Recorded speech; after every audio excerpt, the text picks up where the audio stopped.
nanti diakumulasikan, dipindahkan gitu. Tapi kita juga Assalamualaikum warahmatullahi wabarakatuh. Shalom, Om Swastiastu, Namo Buddhaya, salam kebajikan, salam sejahtera untuk kita semua. Halo teman-teman, perkenalkan saya Leoni dan rekan Saya Rifan Satria Winowo. Nah, di sini kami akan menemani kalian sepanjang video capaian pembelajaran mata kuliah praktikum proses manufaktur tahun ajaran 2024. Yuk, simak videonya. Nah, abis ini kira-kira bakal ada apa lagi ya, Teh? Mungkin bakal ada video terbaik kali, Teh. Bukan dong, Teh. Abis ini kita akan mendengarkan video sambutan dari dosen pembimbing terlebih dahulu nih, Teh. Mari kita simak videonya. Assalamualaikum warahmatullahi wabarakatuh. Salam sejahtera untuk kita semuanya. Perkenalkan, nama saya Wahidin, Prodi Industri, Fakultas Teknik Bangsa Karawang. Kebetulan kami sebagai dosen pengampu mata kuliah proses manufaktur dan praktikum. Tentu kami sampaikan, saya juga dibantu dengan konsep dari Bapak Pabrik Iwan Alibit, Semda, Energi, dan para mahasiswa. Setelah itu kami juga bantu di dalam praktikum, dibantu dengan 4 asisten. Ini untuk mempermudah proses praktikum sehingga ilmu-ilmu terbaru bisa dilaksanakan. Pertama adalah diketahui bahwa praktikum dari industri ini khususnya proses manufaktur adalah di mana mahasiswa diharapkan mampu mengetahui antara input, proses, dan output. Ya, di sana mahasiswa digambarkan dengan ada mesin giling, ada mesin bubur, ada mesin boring, dan mesin-mesin yang lain yang disesuaikan dengan kemampuan yang ada di proses atau proses tahu. Adapun capaian atau pembuarannya diharapkan mahasiswa mampu mengetahui tentang bagaimana dari mulai proses dengan mesin-mesin yang tadi disampaikan dan keluarannya, sehingga menjadikan nilai tambah atau added value dari sebuah material yang masuk. Barangkali itu tujuan daripada proses manufaktur, sehingga kedepannya adalah insya Allah di dalam kurikulum yang terbaru 2022 mahasiswa akan mengenal dengan praktikum integrasi. Salah satu fundamentalnya adalah menguasai proses manufaktur. Itu barangkali capaian yang akan dicapai, mudah-mudahan kita lebih baik lagi. Mohon dukungannya, kita ada banyak hal yang perlu diperbaiki dalam teknik industri proses manufaktur. Demikian, semoga bermanfaat untuk kita semuanya. Tetap semangat, tetap bersama. Assalamualaikum warahmatullahi wabarakatuh. Assalamualaikum warahmatullahi wabarakatuh. Nama saya Fakir Iwan Alibit, saya dosen pengampu praktikum proses manufaktur. Pada praktikum ini dikhususkan untuk mahasiswa semester 3 ya, yang pada praktikum ini mahasiswa akan berperan sebagai analis dan juga pengawas dari suatu proses manufaktur. Dan khusus di teknik industri ini agak berbeda dengan prodi yang lainnya, seperti teknik mesin atau teknik lainnya.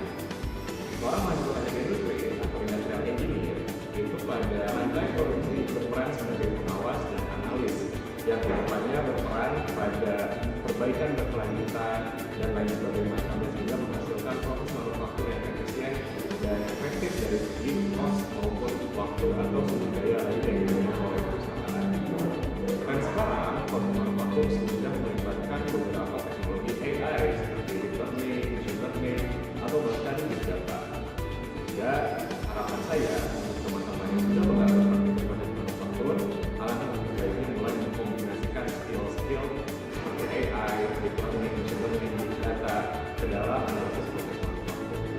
Harapannya, tahun depan praktikum proses manufaktur saya harap bisa full di laboratorium sistem produksi, karena experience-nya akan berbeda dibandingkan dengan praktikum di kelas. Jadi saya harap kedepannya mahasiswa bisa mengoperasikan mesin seperti yang ada di sini, harus mengambil datanya, memperbaiki secara berkelanjutan, bahkan layout lab yang ada di sini. Itu esensinya praktikum dan esensi mahasiswa teknik industri sebagai pengawas dan juga analis nantinya itu di lapangan produksi. Maka saya juga ingin mengucapkan terima kasih kepada peserta praktikum karena sudah mengikuti dengan baik. Saya harap tentunya ilmunya di masa depan yang juga tentunya juga dari Kira-kiranya, Assalamualaikum. Tadi kan kita sudah menonton sambutan dari dosen pengampu praktikum proses manufaktur, Teh. Nah, selanjutnya ada video terbaik kan, Teh? Sebelum kita nonton video yang terbaik, kita lihat dulu nih sambutan dari koordinator asisten praktikum proses manufaktur.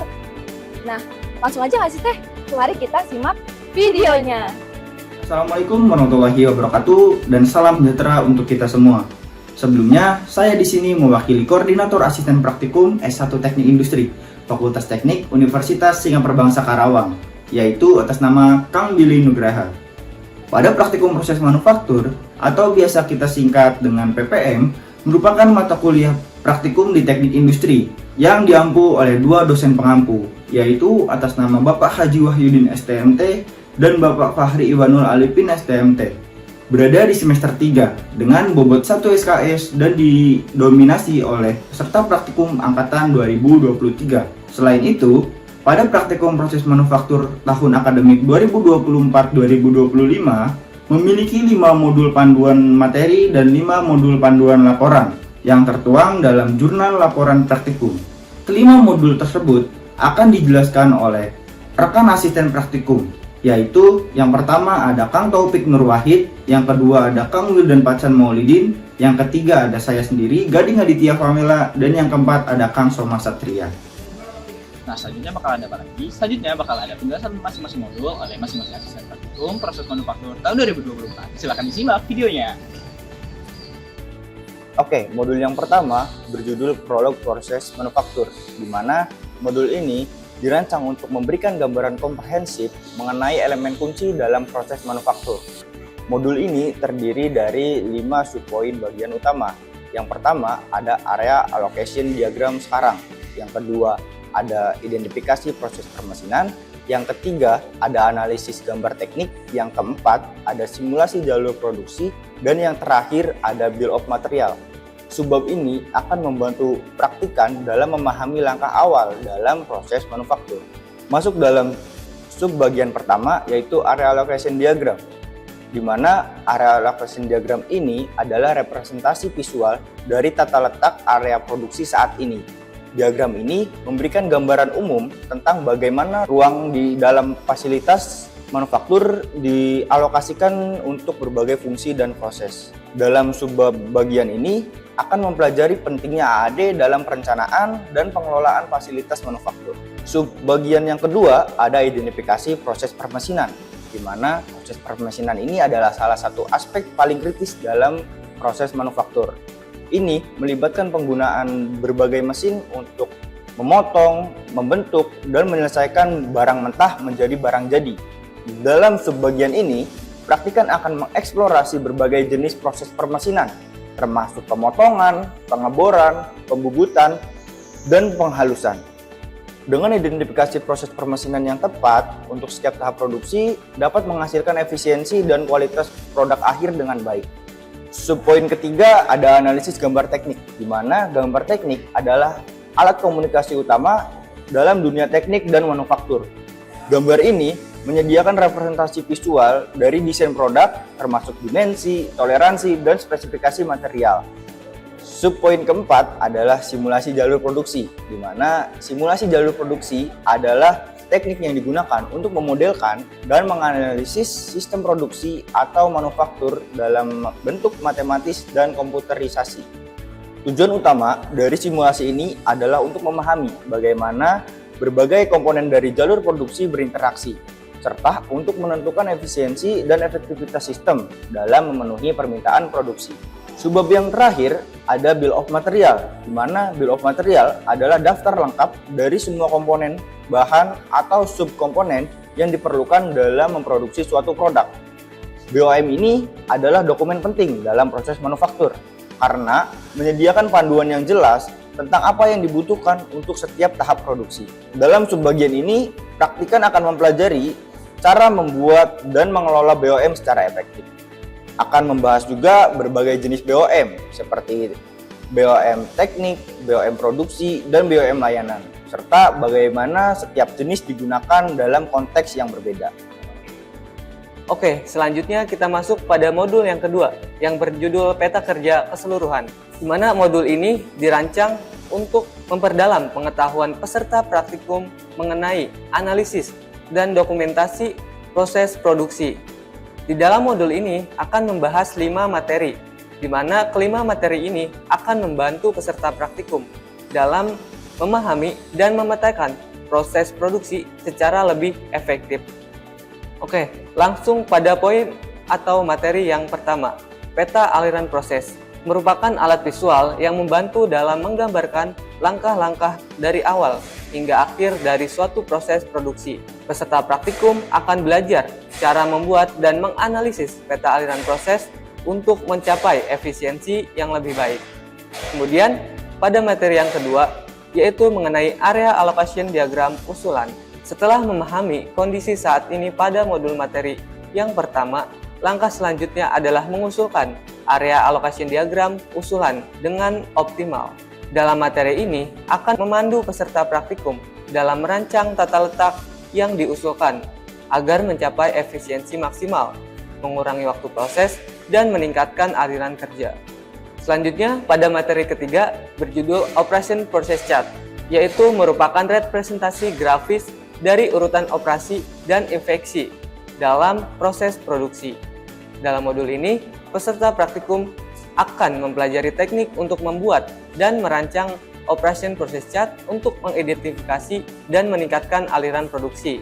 Pada materi yang keempat, berjudul Activity Relationship Chart.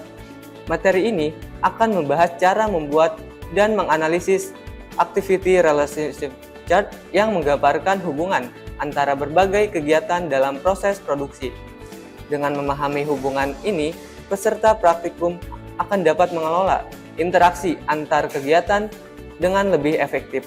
Terakhir, pada materi yang kelima, yaitu berjudul diagram alir, di mana diagram alir ini adalah alat yang penting dalam mendokumentasikan seluruh proses dari input hingga output. Dalam materi ini, peserta praktikum akan mengetahui cara menggunakan diagram alir untuk memetakan proses secara terperinci. Baik, selanjutnya kita masuk ke modul 3 yaitu peta proses perakitan dan kualitas. Di mana modul 3 ini kita akan membahas tentang 3 poin. Yang pertama itu ada APC, yang kedua ada analisis 8 dimensi kualitas, dan yang ketiga ada peta kendali. Yang pertama tentang APC terlebih dahulu. Apa itu APC? APC itu merupakan Assembly Process Chart, yang mana itu merupakan sebuah peta kerja yang berisikan tentang langkah-langkah proses yang akan dialami sebuah komponen. Jadi dengan APC ini kita bisa mengetahui beberapa assembly terkait proses perakitan suatu produk ataupun suatu benda kerja hingga menjadi sebuah benda kerja jadi finished good ataupun work in progress. Biasanya peta kerja APC ini atau Assembly Process Chart ini sering digunakannya memang hanya untuk perakitan, dan ini merupakan bentuk spesifik dari OPC atau Operation Process Chart. Fungsi dari APC ini kita bisa mengetahui aliran perakitan benda kerja itu seperti apa, dan dengan peta kerja ini kita bisa mengefisiensikan proses perakitannya. Nah, itulah sekilas tentang APC. Oke, kita masuk ke poin kedua, yaitu tentang analisis 8 dimensi kualitas. Umumnya, kualitas merupakan suatu hal yang sangat penting bagi perusahaan, karena dengan adanya kualitas, kita sebagai konsumen bisa mengetahui seperti apa kualitas produk yang dihasilkan oleh perusahaan tersebut. Dan untuk menganalisis kualitas itu akan ada banyak caranya, dan ada banyak beberapa tools yang sering dipakai. Namun, pada praktikum proses manufaktur kali ini, kita menggunakan analisis 8 dimensi kualitas, yang mana analisis 8 dimensi kualitas ini tentunya akan mencakup terkait analisis dari beberapa spesifikasi produk. Tentunya produk spring caliper ya, yang digunakan pada praktikum proses manufaktur kali ini. Untuk analisis 8 dimensi yang pertama, itu ada bentuk, form, terus yang kedua itu ada ciri-ciri produk, dan yang ketiga itu ada kinerja, dan yang keempat ada ketepatan atau kesesuaian, dan yang kelima ada ketahanan, keenam itu ada keandalan, ketujuh ada kemudahan perbaikan, dan kedelapan itu ada estetika. Itulah 8 analisis dimensi kualitas yang digunakan pada praktikum proses manufaktur. Selanjutnya pada poin ketiga yaitu tentang peta kendali. Umumnya peta kendali itu ada dua, yaitu peta kendali variabel dan peta kendali atribut.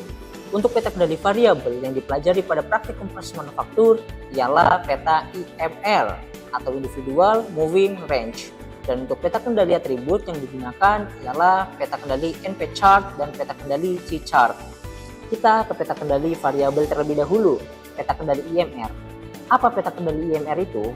Peta kendali IMR adalah sebuah peta yang digunakan untuk melakukan pengukuran terkait rata-rata proses produksi ataupun dari pencatatan atau bisa dari segi sesuatu hal yang bisa diukur berdasarkan data numerik. Umumnya, peta kendali IMR ini memiliki beberapa fungsi. Yang pertama itu untuk stabilan proses produksi yang kontinu. Kemudian ada yang kedua, yaitu mengidentifikasi variabilitas proses dari satu sampel ke sampel lainnya. Misalkan, peta IMR ini seringkali digunakan untuk mengukur ketebalan, untuk mengukur suhu, ataupun untuk mengukur hal-hal lainnya seperti panjang, berat, dan sebagainya. Nah, dari peta kendali IMR ini kita bisa mengetahui berapa ketebalan yang sekiranya melewati batas toleransi cacat ataupun tidak. Dan kita bisa melihat berdasarkan hasil data yang telah dibuat dengan Minitape, apakah melewati batas ambang atas atau tidak. Jika melewati, artinya ada yang cacat. Jika tidak, berarti data dalam keadaan normal. Selanjutnya, untuk peta kendali atribut itu ada NP chart, di mana NP chart ini umumnya digunakan untuk mengukur suatu jumlah produk yang cacat per unit. Ingat, per unit. Nah, biasanya dalam peta kendali NP chart ini kita bisa mengetahui, misal dalam interval waktu 1 bulan, yaitu 30 hari, ada berapa sekiranya base kaliper yang cacat. Itu kita bisa mengetahui rata-ratanya berdasarkan NP chart karena menggunakannya per unit. Selanjutnya, yang ketiga itu ada peta atribut C chart. Nah, untuk C chart ini jumlah cacatnya itu berdasarkan beberapa komponen tertentu. Misalkan ada base kaliper, pengait kaliper, ataupun pengunci kaliper. Nah, dari 3 komponen ini, jumlah produk cacatnya itu ada berapa? Maka akan didapati hasil proporsinya, yaitu proporsi cacat dari ketiga komponen tersebut. Apa fungsinya? Untuk fungsinya sendiri itu untuk memantau stabilitas proses dengan jumlah ketidaksesuaian dalam unit yang tidak tetap. Itu adalah salah satu contoh fungsi daripada peta kendali C chart. Mungkin untuk modul 3 cukup sekian, selanjutnya kita ke modul 4. Oke, baik, selanjutnya kita masuk ke dalam modul 4 peta kerja setempat, di mana pada praktikum proses manufaktur, dalam modul 4 peta kerja setempat itu mempelajari beberapa materi. Di antaranya yang pertama adalah PPM atau peta pekerja dan mesin. Di mana pada peta pekerja dan mesin ini kita akan mencoba meninjau bagaimana aktivitas kerja yang dilakukan antara operator dengan mesin. Apakah produktivitas antara operator dengan mesin sesuai atau seimbang atau tidak? Ataukah hanya dari salah satu pihak, entah dari operatornya atau entah dari mesinnya saja yang memiliki tingkat kerja yang lebih tinggi. Selanjutnya, selain daripada adanya peta pekerja dan mesin, kita juga mempelajari perihal PKK atau peta kelompok kerja. Nah, pada peta kelompok kerja ini kita mempelajari perihal aktivitas kerja yang dilakukan secara berkelompok antara operator satu dengan beberapa operator lainnya, entah 2 atau lebih. Kemudian selanjutnya kita mempelajari perihal PTKTK. Yang nomor 3 adalah PTKTK atau peta tangan kiri dan tangan kanan.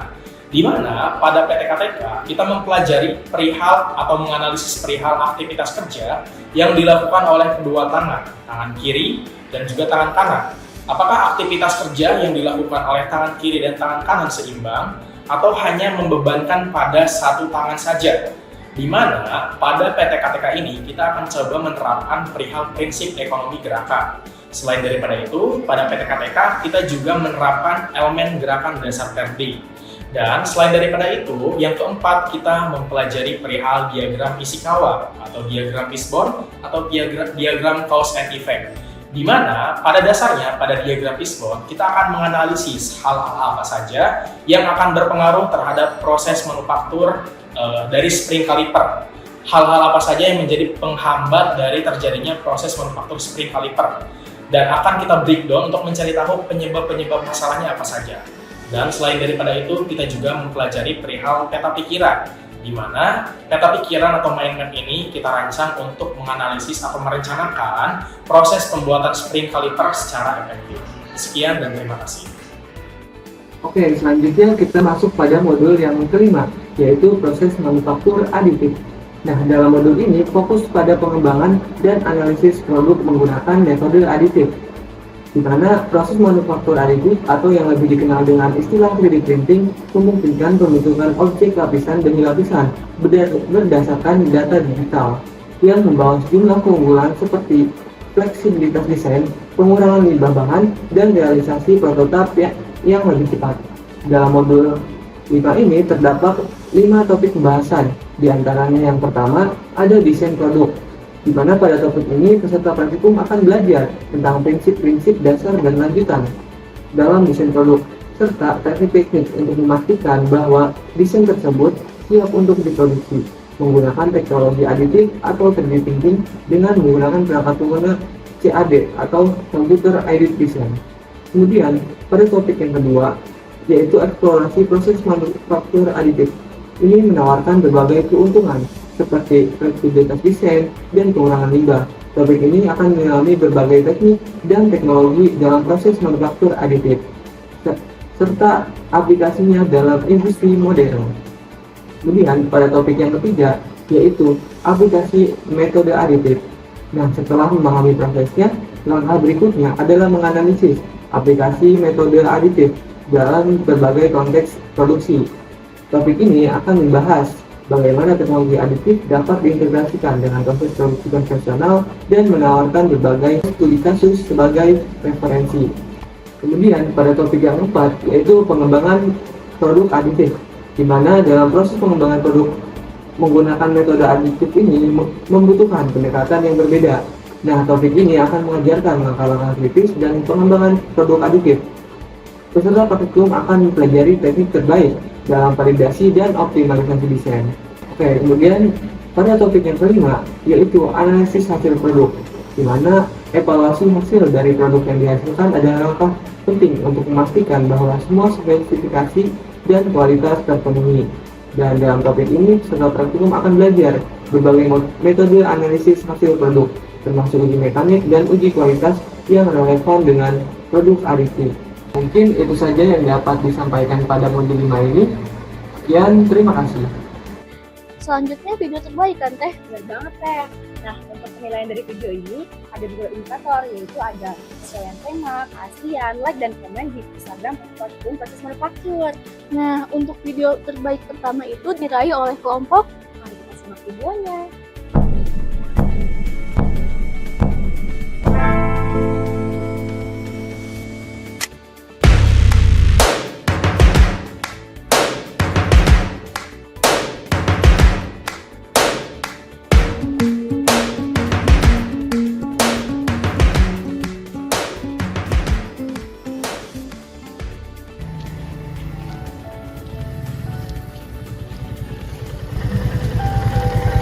Kamu sekar ya? Iya. Aku ramal kita bakal bertemu di lab.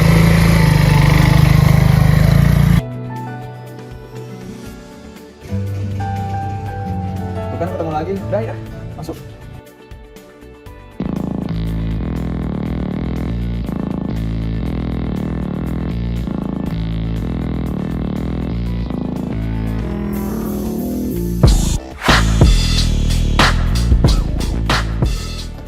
Jadi video tadi merupakan cuplikan bagaimana Dilan, Nilai, dan kawan-kawan itu mengikuti rangkaian alur praktikum proses manufaktur dalam membuat objek yaitu offset caliper. Nah, untuk offset caliper itu sendiri adalah pengukuran presisi yang digunakan untuk mengukur jarak eksternal atau diameter luar dari suatu benda. Nah, alat ini tuh dilengkapi dengan sistem pegas untuk menjaga kestabilan dari pengukuran. Selain itu, alat ini dilengkapi juga dengan kaki melengkung untuk meningkatkan atau menjaga dari akurasi pencocokan pengukuran. Nah, untuk pembuatan offset spring caliper ini melalui beberapa tahap, yaitu dari berbagai peta-peta kerja. Untuk video lebih lengkapnya, simak video berikut. BOM atau Bill of Material merupakan daftar komponen atau material yang dibutuhkan dalam membuat sebuah benda kerja beserta harga dan jumlahnya. Misalnya, dalam pembuatan spring caliper, itu terdapat beberapa komponen seperti base caliper, kemudian ada tangkai caliper, dan sebagainya. Dalam masing-masing komponen itu membutuhkan sebuah material. Lalu ada AD atau Area Allocation Diagram. AD atau Area Allocation Diagram merupakan diagram yang menunjukkan layout atau tata letak dari alokasi area dalam pabrik. Tujuannya untuk mengoptimalkan aliran kerja dan meminimalisasi perpindahan yang tidak perlu. Selanjutnya adalah PLP atau Petalian Proses, merupakan tahapan-tahapan atau langkah-langkah dalam pembuatan spring caliper. Di dalamnya terdapat mulai dari pemotongan bahan sampai hingga ke perakitan. Berikut ini merupakan peta aliran proses dari outside spring caliper. Terdapat lambangnya yaitu operasi, pemeriksaan, transportasi, menunggu, penyimpanan, gabungan, serta total. Setelah itu ada OPC atau Operation Process Chart, merupakan visualisasi dari diagram-diagram yang bertujuan untuk mengefisiensikan waktu produksi. Di dalamnya terdapat operasi dan inspeksi. Baik, selanjutnya ada ARC atau Activity Relation Chart. ARC ini merupakan diagram yang menggambarkan hubungan antar pekerjaan dan juga tata letak, yang mana digunakan untuk mengefisiensikan waktu pekerjaan. Selanjutnya ada diagram alir. Diagram alir ini merupakan diagram yang menggambarkan pekerjaan dari awal sampai akhir, yang berfungsi untuk mendokumentasikan pekerjaan, memetakan pekerjaan, dan juga untuk merencanakan pekerjaan selanjutnya. Selanjutnya ada PTKTK dan PKK. PTKTK sendiri adalah peta tangan kiri dan tangan kanan yang menganalisis detail tentang aktivitas kerja tangan kanan dan tangan kiri dalam melakukan pekerjaan-pekerjaan manual. Selain itu ada PKK, peta kelompok kerja. Peta kelompok kerja sini adalah merepresentasikan seluruh aktivitas kerja baik dari proses utama maupun proses tambahan. Nah, dalam proses manufaktur juga terdapat diagram Ishikawa. Diagram Ishikawa ini akan digunakan untuk menganalisis sebab dan juga akibat yang terjadi dalam proses produksi, seperti menganalisis sebab dan akibat tentang bottleneck atau kesalahan pencatatan produk dan juga lain sebagainya. Nah, dalam proses manufaktur juga terdapat peta pekerja dan mesin. Peta pekerja dan mesin ini digunakan untuk mengintegrasikan waktu dari pekerja dan juga mesin, yang nantinya akan digunakan untuk menentukan bagaimana sih waktu idle atau waktu menganggur dalam mesin atau pekerja tersebut. Nantinya akan mengefisiensikan lagi waktu produksi dalam pekerjaan manufaktur tersebut atau pada proses produksi tersebut. Untuk mendukung proses produksi, kita menggunakan teknologi flash print dan 3D printing untuk membuat model awal atau outside spring caliper. Nah, di teknologi ini kita bisa mempercepat proses produksi desain dan evaluasi sebelum lanjut ke proses produksi massal.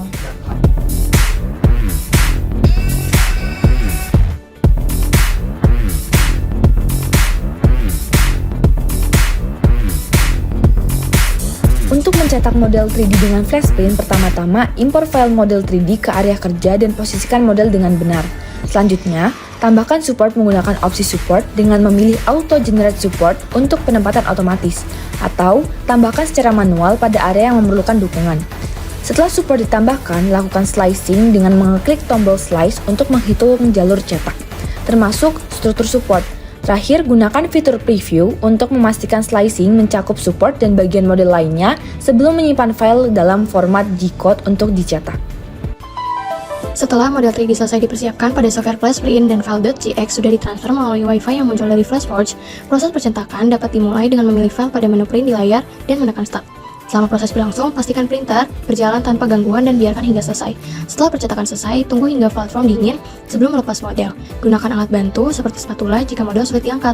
Terakhir, bersihkan sisa filamen di nozzle dengan opsi filamen lalu unload, serta pastikan platform dan area sekitar printer dalam kondisi bersih agar siap digunakan kembali.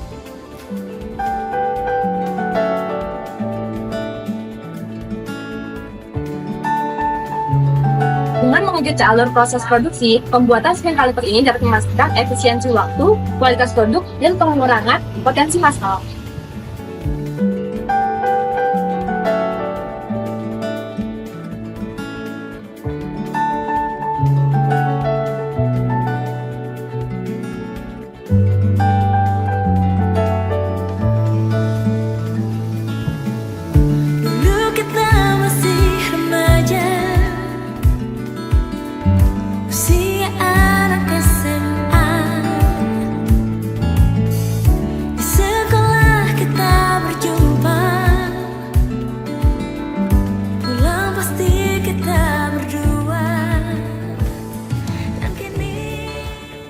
Nah, tadi kan udah ada video terbaik yang pertama nih, Teh. Mungkin selanjutnya bakal ada video terbaik yang kedua nih. Siapa ya kira-kira? Mari kita simak videonya.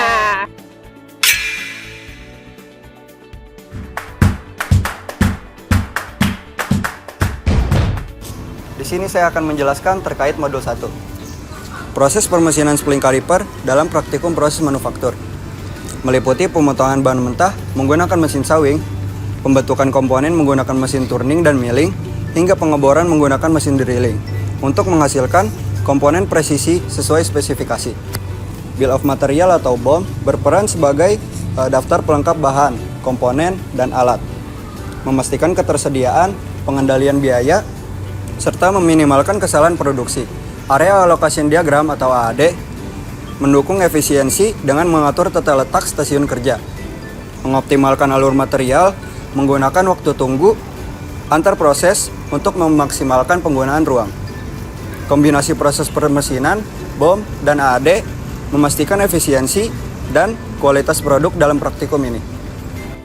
Baik, selanjutnya saya akan menjelaskan terkait modul 2. Peta Learning Process atau PAP adalah alat yang menggambarkan langkah-langkah dalam proses manufaktur. Diagram ini menunjukkan urutan operasi, pemeriksaan, transportasi, penyimpanan, dan waktu tunggu. Dengan PAP, proses lebih mudah dianalisis untuk meningkatkan efisiensi. Lalu ada Operation Process Chart atau OPC. OPC adalah diagram yang menunjukkan alur proses utama dalam produksi. OPC memetakan operasi dan inspeksi dari bahan baku hingga produk jadi. Alat ini membantu menganalisis efisiensi proses secara keseluruhan. Lalu ada Activity Relationship Chart atau ARC. ARC adalah diagram yang menunjukkan hubungan antara aktivitas atau area. Menggunakan kode seperti A untuk sangat penting hingga X untuk tidak diinginkan. ARC membantu merancang tata letak yang efisien untuk mengurangi waktu dan jarak perpindahan. Lalu yang terakhir ada diagram alir. Diagram alir adalah grafik yang menggambarkan langkah-langkah dalam proses manufaktur. Ini membantu memvisualisasikan urutan operasi, transportasi, dan inspeksi untuk meningkatkan efisiensi dan pemahaman proses produksi. Baik, selanjutnya saya akan menjelaskan terkait modul 3 mengenai proses peran dan kualitas. Dalam modul 3 ini mencakup 5 bagian utama. Yang pertama ada Assembly Process Chart atau APC, yang kedua ada analisis 8 dimensi kualitas, yang ketiga peta kendali variabel IMR, yang keempat peta kendali atribut NP Chart, dan yang terakhir peta kendali atribut C Chart. Assembly Process Chart adalah alat yang digunakan untuk memetakan langkah-langkah dalam proses peran produk. Yang kedua, analisis 8 dimensi kualitas adalah pendekatan komprehensif untuk mengevaluasi dan memastikan kualitas produk. 8 dimensi kualitas ini meliputi yang pertama itu ada bentuk atau form, kedua ciri-ciri produk atau features, yang ketiga kinerja atau performance, yang keempat ketepatan atau kesesuaian atau conformance, yang kelima daya tahan atau durability, yang keenam keandalan atau reliability, yang ketujuh kemudahan perbaikan repairability, yang kedelapan ada estetika atau estetik. Yang ketiga ada peta kendali variabel IMR adalah alat pengendalian proses statistik yang digunakan untuk memantau variabilitas dalam proses peran. Yang keempat ada peta kendali atribut NP Chart adalah alat pengendalian proses yang digunakan untuk memantau atribut dalam sampel dengan ukuran tetap. Dan yang terakhir ada peta kendali atribut U Chart adalah alat pengendalian proses yang digunakan untuk memantau variabilitas tingkat cacat per unit dalam sampel dengan ukuran yang bervariasi. Lalu ada modul 4 yaitu yang berisi peta pekerja dan mesin atau PPM, yaitu menganalisis interaksi antar pekerja dan mesin. Contohnya saat pekerja mempersiapkan material, mesin dalam posisi standby. Lalu mesin bekerja otomatis saat pekerja menyelesaikan tugas lain. Fokus pada sinkronisasi aktivitas untuk mengurangi waktu idle dan meningkatkan efisiensi. Lalu yang kedua ada diagram Ishikawa, yaitu mencari akar penyebab masalah dalam proses, seperti material, yaitu bahan tidak elastis atau berkualitas rendah. Lalu ada metode, teknik pembentukan kurang presisi. Lalu ada mesin tidak stabil atau kurang presisi.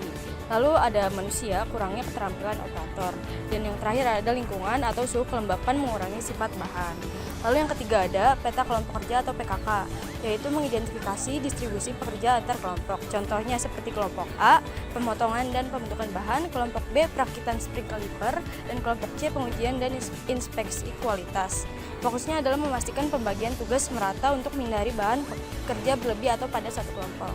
Lalu yang keempat ada peta tangan kanan dan tangan kiri, yaitu menganalisis gerakan tangan operator. Seperti tangan kanan yaitu memegang bahan atau alat utama, lalu tangan kiri menyokong atau membantu proses. Tujuannya adalah untuk mengurangi gerakan berulang dan tidak efisien, sehingga meningkatkan ergonomi kerja.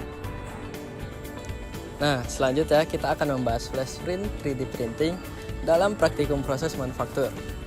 Flash print adalah software yang digunakan untuk mempersiapkan model 3D sebelum dicetak. Dalam praktikum proses manufaktur, kita mempelajari tentang additive manufacturing dengan menggunakan flash print sebagai alat bantunya. Nah, kita akan mengimpor desain yang telah dibuat di software AutoCAD ke dalam flash print. Lalu software ini memudahkan proses slashing dengan mengatur parameter cetak seperti ketebalan lapisan, kecepatan cetak, dan juga penggunaan support. Dan selanjutnya kita bisa menganalisis hasil cetak 3D untuk mengevaluasi kualitas produk yang telah dihasilkan. Jadi kita akan lebih memahami pengaturan pada flash print yang mempengaruhi hasil akhir cetakan. Jadi flash print adalah alat yang sangat berguna dalam proses manufaktur untuk mempelajari teknologi 3D printing. Oke, dari berbagai materi yang telah disampaikan, kita bisa simpulkan di praktikum proses manufaktur ini kita mempelajari bagaimana menciptakan produksi yang tepat, efisien, dan ergonomis dengan hasil yang efektif dengan menggunakan bill of material, area lokasi diagram sekarang dan usulan, peta-peta kerja keseluruhan untuk mengoptimalkan alur kerja produksi, peta kendali dan atribut, peta kerja dan mesin, dan juga tak luput kita menerapkan teknologi manufaktur adiktif untuk membawa kita ke era modern untuk menciptakan produksi yang inovatif. Nah, sekian penjelasan dari kelompok kami. Semoga bisa dipahami. Terima kasih.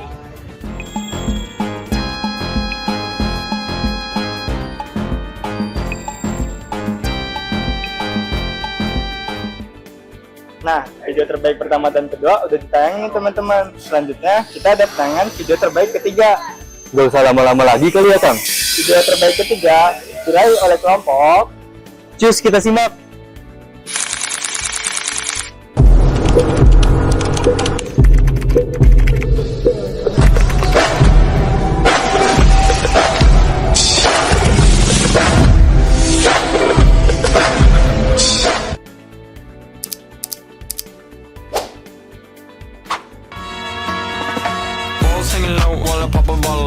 Chain swinging, clang clang, and it costs a lot. Bitch, I'm always at the guala, yeah, and you are not badass beat. Keep on going till you hit the spot. Whoa, I'm a big bag hunter with the bow.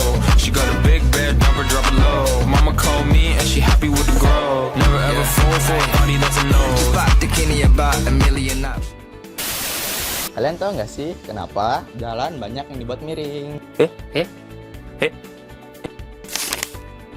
Kalian tahu nggak sih gimana spring kaliper itu dibuat? Kami dari kelompok 17 praktikum proses manufaktur akan menjelaskan alur proses pembuatan spring kaliper. Selamat menyaksikan. Pada praktikum proses manufaktur kali ini, kami akan merancang pembuatan spring kaliper, di mana pada spring kaliper terdapat 6 komponen utama. Yang pertama yaitu base kaliper, yang kedua yaitu penjepit kaliper, yang ketiga yaitu pengait kaliper, yang keempat yaitu tangkai kaliper, yang kelima yaitu jalur dan penahan tangkai kaliper, dan yang terakhir atau yang keenam adalah pengganjal kaliper.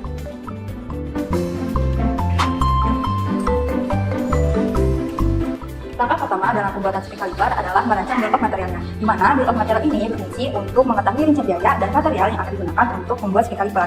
Nah, ini merupakan bill of material yang telah kami rancang.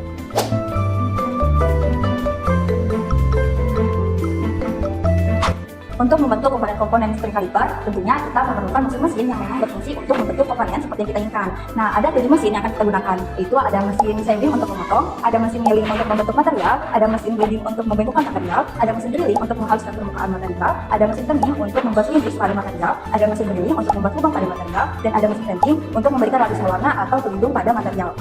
Nah, setelah merancang bill of material dan mesin-mesin apa saja yang akan kita gunakan untuk membentuk spring kaliper, selanjutnya adalah merancang area allocation diagram, di mana area allocation diagram ini berguna untuk meminimalkan perpindahan material antar mesin, mengoptimalkan waktu produksi, serta meningkatkan efisiensi ruang kerja. Nah, ini merupakan area allocation diagram yang telah kami rancang.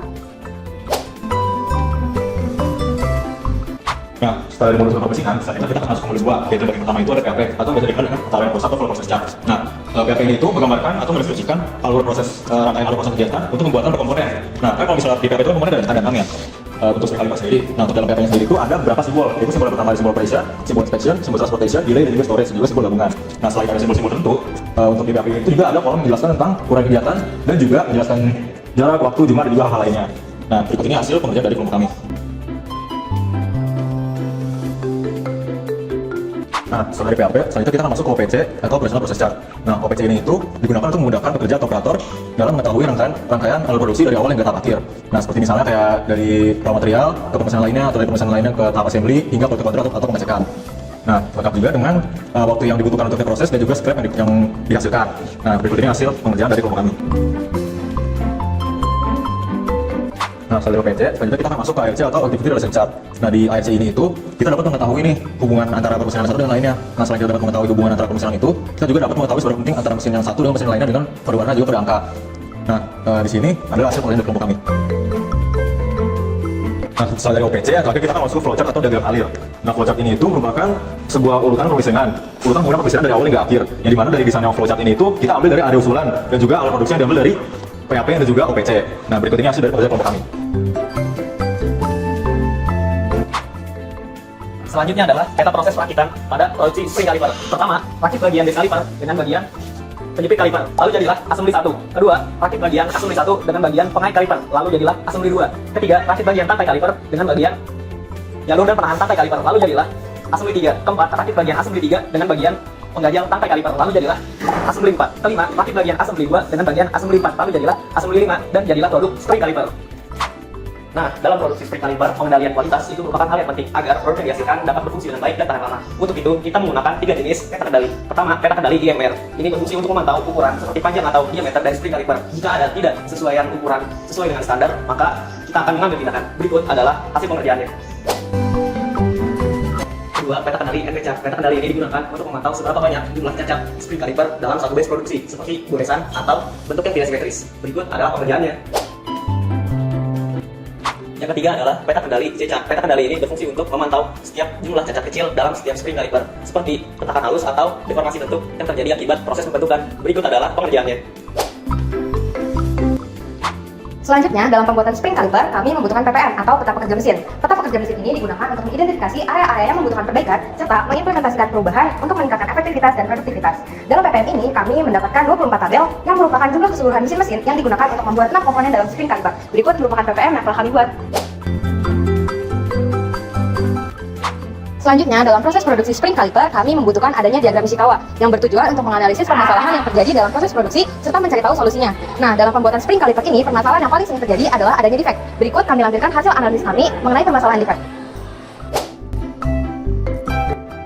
Selanjutnya, dalam proses produksi spring caliper, kami juga membutuhkan adanya PKK atau peta kerja kelompok yang digunakan untuk mengidentifikasi adanya kendala dalam kolaborasi tim serta menyelesaikan permasalahannya. Dalam praktikum kali ini, operasi yang digunakan dalam PKK hanya ada 2, yaitu operasi pengukuran dan juga pemotongan. Berikut kami lampirkan hasilnya. Selanjutnya ada PTKTK atau peta tahan kanan tangan kiri yang digunakan untuk mengidentifikasi adanya gerakan yang tidak efisien dan juga mencari cara untuk menguranginya. Dalam praktikum kali ini, proses yang digunakan dalam PTKTK adalah proses assembly, di mana gerakan tangan kanan dan tangan kiri kita tercantum di dalamnya, serta bagaimana visualisasi peletakan komponen dalam meja perakitan. Berikut merupakan tabel. Nah, terakhir dalam pembuatan spring caliper ini, kita akan membuat prototipe-nya. Apa sih prototipe itu? Prototipe merupakan salah satu hasil dari proses manufaktur aditif, yang mana kita membuat prototipe tersebut menggunakan software yang bernama FlashPrint. Kalian penasaran kan cara menggunakan software tersebut? Langsung saja kita ke cara penggunaannya.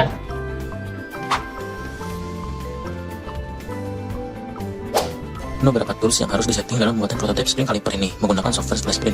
Di antaranya yaitu pada bagian printer, general infill, supports, rough, dan edition. Dan berikut ini merupakan hasil analisis mengenai settingan tersebut yang dilakukan oleh kelompok kami. Dengan adanya rancangan ini, proses pembuatan spring caliper dapat dilakukan secara efektif dan terorganisir. Sekian dari kelompok kami, semoga bermanfaat. Terima kasih teman-teman. Nah, gak terasa nih video CPMK Praktikum Proses Manufaktur udah mau berakhir. Oke, sekian dari kami. Wassalamualaikum warahmatullahi wabarakatuh. Sampai jumpa.